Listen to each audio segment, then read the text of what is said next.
J'aimerais revenir sur les accusations de racisme aujourd'hui. Force est de constater, donc je précise que je n'ai aucune idée politique ni autre, mais j'aimerais vous poser la question et surtout que vous me répondiez. C'est un cruel constat.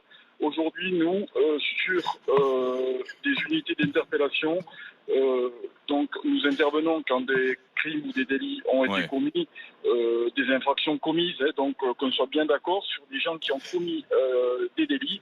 98% des gens interpellés, j'insiste là-dessus, sont des personnes issues de la communauté maghrébine. Donc, j'aimerais que vous me donniez votre sentiment. Voilà, aujourd'hui, c'est la vérité. Et qu'est-ce que ça a à voir avec le racisme? Rien à voir avec le racisme, puisque les collègues sont issus de la diversité. Nous avons des blancs, des blacks, des beurs, comme dans toutes les corporations françaises. Mais il est évident qu'aujourd'hui, on est confronté à un problème avec cette population issue de la communauté.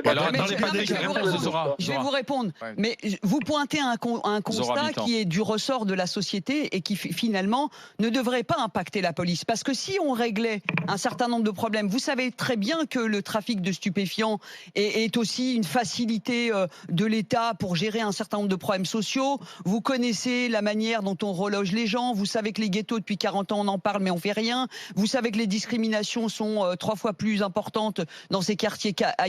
Et ça n'a rien à voir avec la police. La police, elle est que le réceptacle, c'est-à-dire elle joue son rôle. Vous avez pleinement votre place dans la lutte contre les incivilités, la délinquance, etc.